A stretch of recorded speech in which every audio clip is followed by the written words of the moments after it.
Eesti jalgpalli hakkavad 20. aastate alguses suunama välismaa treenerid.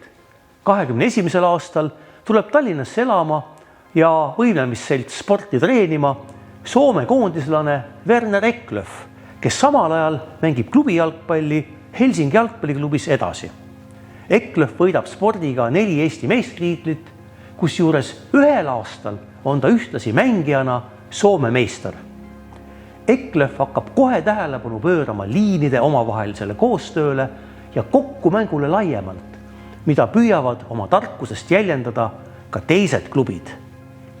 Edurivi ja poolkaitse omavahelisele kombineerimisele järgneb poolkaitse ja kaitsekoostöö ning sellele kaitseliini ja väravavahi kokkumäng.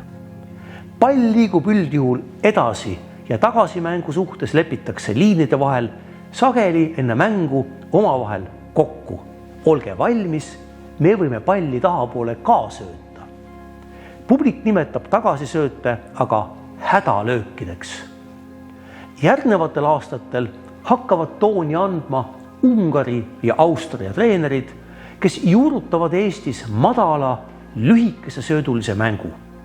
Nõnda kujuneb meil valdavaks Kesk-Euroopa mängustiil ja paranevad eestlaste tehnilised oskused palliga ümberkäimisel.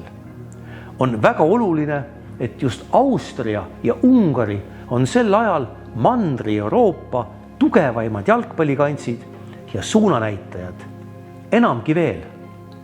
Briti jalgpalliajakirjanik Jonathan Wilson on kirjutanud: pole liialdus väita, et kaasaegne jalgpall vormiti esimesele maailmasõjale järgnenud 5-aastase kaose jooksul Budapestis.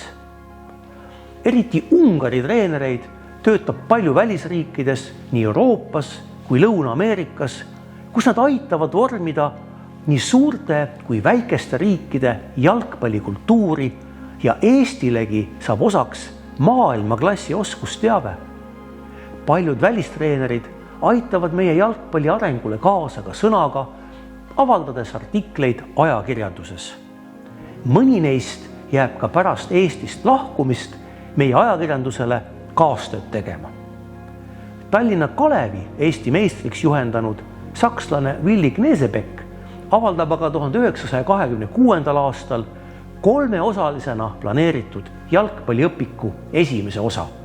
Ülejäänud materjali publitseerib Eesti spordileht järjeloona 3 aastat hiljem.